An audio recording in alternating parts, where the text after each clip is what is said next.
Aujourd'hui, on va parler de la première ébauche cinématographique de Michael Jackson. In the beginning, the land was pure. Un court-métrage oublié par la plupart du public, mais j'en suis sûr aura tout de même marqué la plupart d'entre vous par son audace, surtout à l'époque. Un court-métrage à la qualité artistique discutable, mais qui démontrait déjà l'ambition de Michael Jackson de passer des messages d'espoir au travers de son œuvre. Aujourd'hui, on va parler du court-métrage The Triumph, qui deviendra le clip original de la chanson des Jackson, Can You Feel It?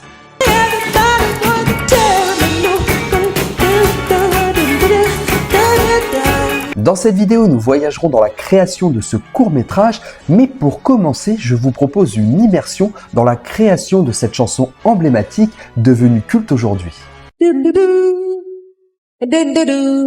Nous sommes en 1980 et Michael Jackson est de retour en studio avec ses frères suite au succès incroyable de son album solo Off the Wall. Les frères Jackson avaient déjà marqué leur arrivée dans la cour des grands 2 ans plus tôt avec leur album Destiny, et même si Michael voulait se consacrer à des projets solos, il était ravi de retourner en studio pour travailler sur cet album avec ses frères. Enfin ravi. Évidemment, quelques petites nuances, mais on suppose très largement que c'est la mère de Michael qui a insisté pour qu'il participe à cet album.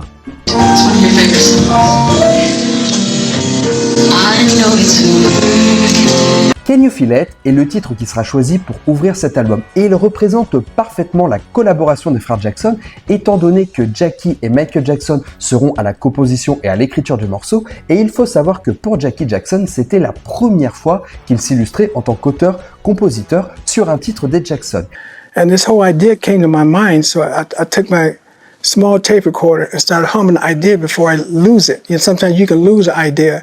So I put it in this and I got home and, and Michael was there. Michael said, "What is that?" I said, "This idea I came up with." So he says, "Can I write it with you?" I said, "Sure, you can. Let's go." Just like that. And that's how it happened, just like that. Et de l'autre côté, Randy, le cadet de la fratrie, s'imposera en tant qu'un des leaders vocaux de la chanson, chose également inédite étant donné qu'il avait principalement fait les chœurs des autres morceaux sur les autres albums. This is my younger brother Randy Jackson. This is my younger brother Michael Jackson. Jackie et Michael se retrouvent donc pour écrire et composer la chanson. En travaillant sur le titre, Michael Jackson avait déjà une vision et voulait se servir du morceau pour introduire une vidéo qui lui trottait dans la tête. S'inspirant du film de Kubrick L'Odyssée de l'espace, un film qui pourrait d'ailleurs introduire leur arrivée sur scène pendant leur nouvelle tournée, le Triumph Tour. Et pour ces raisons, Michael ne voulait pas partir sur un titre trop dansant, mais voulait lui apporter un esprit plus rock. Jackie et Michael veulent associer à ce rythme dynamique qu'ils sont en train de créer un chœur d'enfants chantant sur du gospel, qui approfondirait parfaitement l'hymne à l'amour que devait être Can You Feel It. D'ailleurs, parlons-en des paroles de Can You Feel It, car le propos de la chanson installe littéralement les frères Jackson comme des messagers de la paix. Love it, it's beautiful. Des possesseurs de la vérité absolue sur la manière dont l'on doit aider et accepter son prochain. Un message qui fait directement écho à leur éducation biblique reçue par leur mère qui était adepte des témoins de Jéhovah. Pour la réalisation du morceau, Michael Jackson fera appel à l'ingénieur du son Tom Perry par l'intermédiaire de sa sœur Latoya Jackson. Michael avait entendu parler du travail de Perry avec des artistes comme Earth, Wind & Fire, Boss Skaggs et d'autres groupes de R&B. Le morceau demandera énormément de travail, sachant que chaque partie n'était pas enregistrée dans le même studio, d'un côté au Hollywood Sound et de l'autre côté au Sound City, toujours à Los Angeles. Pour la batterie, c'est Holly Brown qui posera sa patte.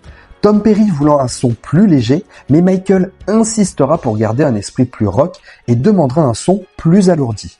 Et pour les chœurs, Michael s'entoura de plus de 30 personnes mêlant enfants et adultes pour pouvoir avoir une harmonie très baroque sur le refrain de la chanson.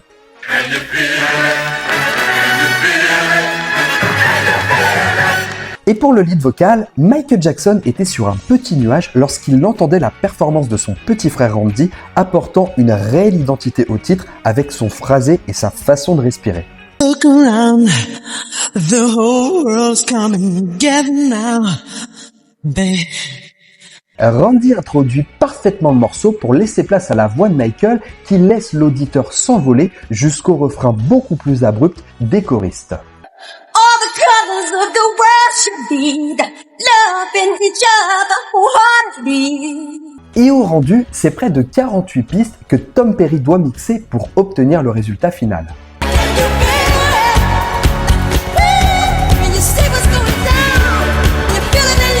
Seulement sa console d'enregistrement hybride API n'ayant que 24 pistes disponibles, il associera une seconde table. Il avait d'ailleurs déclaré « Can You Feel It n'était pas une de mes chansons préférées, mais c'est devenu un grand succès. Michael a beaucoup travaillé sur cette chanson. Nous y avons passé beaucoup de temps. Nous avons fait venir des chœurs différents pour chanter. Pendant le processus de mixage de cette chanson, j'aurais bien aimé pouvoir atténuer un peu la batterie. » De son côté, Michael considérait qu'il avait obtenu le son qu'il voulait et particulièrement sur les claviers, pour lequel il passera des heures avec Bill Wolfer, Greg Phillingain et Ronnie Foster pour obtenir un son de corne de brume incroyable. Mais de son côté, Tom Perry reste quand même mitigé.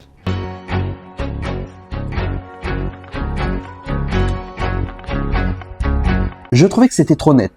Je crois que c'est la chanson sur laquelle nous avons travaillé le plus longtemps avec Heartbreak Hotel. Si je devais le refaire, je mettrais plus de chaleur dans ce mix. Je pense que Can You Feel It a été trop travaillé. La chanson Can You Feel It est un des morceaux les plus populaires des frères Jackson. Cependant, à sa sortie, elle aura énormément de mal à trouver son public, se classant directement à la 77e place du Billboard.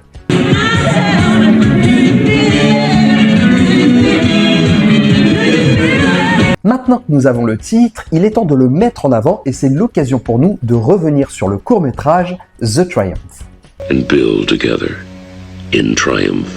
Pour produire son scénario, Michael Jackson se tourne vers Robert Abel, un réalisateur que Michael admirait beaucoup. Reconnu à l'époque pour ses spots publicitaires offrant une véritable identité visuelle sur la superposition d'images. Il créera notamment les habillages de la chaîne TV ABC, mais également en France, la chaîne TF1.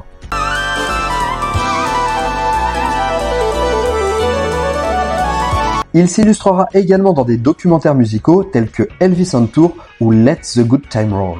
Et la réalisation du court-métrage sera confiée à Michael Gibson et John Glover qui s'inspireront directement de leur propre travail qu'ils avaient fait sur une pub de Jovan, Men and Women. Man by Jovan. The most masculine aftershave cologne ever. Woman by Jovan. The concentrated essence of total femininity. Robert Abel étant très confiant sur leur professionnalisme, il leur donnera carte blanche pour réaliser le film. Et pour faire la voix off de l'introduction du film, Robert Abel fera appel à Ken Nordin, avec lequel il avait déjà travaillé pour des pubs Levi's. Now look, new fabrics, new colors, and new styles. You know life will never be dull in our town again. By the way, Ken Nordin was an American voice-over artist and jazz musician.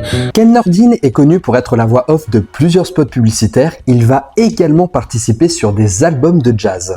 You've never played with a car like this before. Five winders. You five winders from Chopper. Five winders. Et il servira de coach vocal à Linda Blair pour le film L'Exorciste.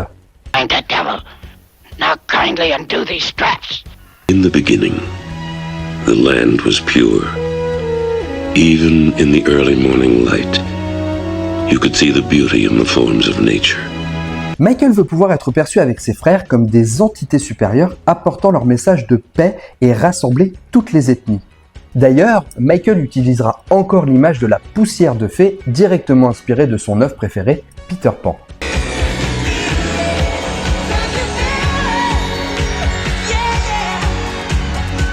Gibson proposera des storyboards à Michael illustrant une succession d'idées visuelles qui demandera quelques mois de tournage. Mais Michael va se heurter à un problème de taille, un problème qui deviendra d'ailleurs assez récurrent sur sa carrière à cette époque. La maison de disques CBS n'est pas favorable à la sortie du film et voulait quelque chose de plus commercial. Pour rappel, nous sommes en 1981 et à cette époque, le clip n'est absolument pas perçu comme un court-métrage mais juste comme une petite vidéo promotionnelle pour les albums. Par conséquent, les maisons de disques ne croient absolument pas en ce projet et préfèrent pouvoir optimiser sur une grosse publicité de 3 minutes et certainement pas un film scénarisé. Le label ne financera donc pas l'intégralité du film et Michael puisera sur ses économies pour rendre possible le projet. Le tournage démarre et les jeunes réalisateurs s'investiront pendant 9 mois, 7 jours sur 7 pour mettre en boîte ce projet fraîchement intitulé The Triumph, faisant écho au titre de l'album. Michael Jackson s'investira énormément pendant le tournage, rendant souvent visite aux équipes techniques pour imposer ses idées. I love it. It's beautiful. Les réalisateurs avaient à disposition le studio de Francis Ford Coppola et optimisaient leur temps en tournant la journée une pub pour Levi's intitulée Working Man, dirigée par Robert Abel.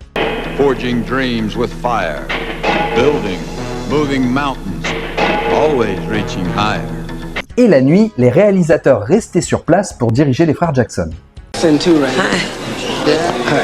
Le court-métrage est quasiment en boîte et c'est un vendredi soir que les réalisateurs tomberont sur une note de Robert Abel indiquant « Michael Jackson veut finalement changer l'épilogue. Il faudra présenter de nouveaux storyboards pour lundi matin. » Ce changement de dernière minute agacera fortement Michael Gibson qui quittera définitivement le projet et il restera d'ailleurs en froid pendant des années avec Robert Abel.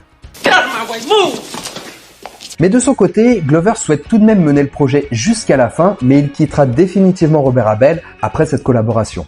Pour le final du clip, Michael avait une vision sur la façon d'illustrer le rassemblement de l'humanité. Une inspiration qu'il puisera dans la série Au-delà du réel, imaginant la plume de Pan, symbole des Jackson à l'époque, s'éveillant comme la réponse que l'humanité attend. Il voulait également intégrer l'acteur Iron-Eye Cody, célèbre pour ses rôles d'Indien qu'il avait découvert dans une campagne publicitaire anti-pollution. And some people don't. People start pollution. People can stop it. Le court-métrage est enfin en boîte et propose un film d'à peu près 9 minutes 30. Beaucoup de plans ne seront pas gardés sur le montage final, notamment une scène où Tito Jackson devait retirer une guitare du sol, tel le roi Arthur retirant Excalibur de la pierre. Non, moi je crois qu'il faut que vous arrêtiez d'essayer de dire des trucs. Et ce sera pour la diffusion du film que Michael Jackson rencontrera de nouveaux problèmes. Dans un premier temps, Michael Jackson se tourne vers la jeune chaîne musicale MTV pour diffuser son film. Mais la chaîne, réticente à l'idée de proposer un tel projet et peu friande du style musical à l'époque, elle déclinera la proposition. C'est donc naturellement qu'il demandera à son ami Dick Clark de diffuser le clip dans son émission America Bandstand le 19 septembre 1981. Michael, congratulations. It's very touching. Will you see the end? It's called The Triumph. Look over here and watch. Le court-métrage recevra un superbe accueil qui convaincra MTV de diffuser plus tard le clip à son tour, mais principalement en version courte. Well, you can read who had a hand in this. The Jackson brothers were the executive producers. Extraordinary film. We'll be right back. Congratulations, Michael. Woo! Et c'est à l'occasion des 20 ans de MTV en 2001 qu'ils éditeront un classement des 100 meilleurs clips vidéo du monde et The Triumph en fera partie.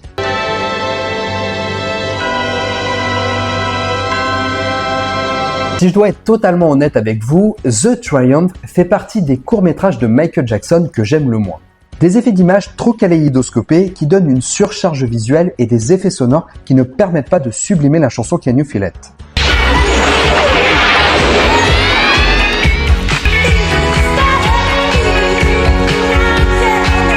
Et même si je n'ai pas forcément d'affinité sur l'exécution finale, j'en garde tout de même une grande admiration sur l'audace que représente le projet et le côté visionnaire que Michael devait avoir vis-à-vis du clip vidéo qui pouvait être de réels courts-métrages. Michael faisait déjà preuve d'une grande créativité et goûtera aux prémices de l'écriture scénaristique qui lui servira plus tard au travers de ses clips vidéo. Seems like you can do much more video-wise, no, movie-wise, than any of the songs because of the story and all the visuals and... Et on peut donc terminer sur cette sublime citation de Tom Perry. Michael arrivait à emmener ses frères avec lui sur ses projets qui, à l'époque, lui faisaient totalement confiance, sachant qu'il était la vraie force motrice du groupe. The Triumph est certes le court-métrage le moins réussi de Michael Jackson, mais il a le mérite d'être l'ébauche de l'œuvre musicale du plus grand artiste de tous les temps. Et nous terminerons cette vidéo là-dessus. Merci beaucoup de l'avoir suivi jusqu'au bout, j'espère qu'elle vous aura plu. N'hésitez pas à liker, commenter, partager pour aider la chaîne, c'est ce qui m'aide le plus à diffuser le contenu. Vous pouvez également devenir membre soutien et avoir accès à du contenu en avant-première. Merci encore pour tout ce que vous faites. Je vous dis à très bientôt pour une nouvelle vidéo. Pensez à vous abonner. Ciao les amis.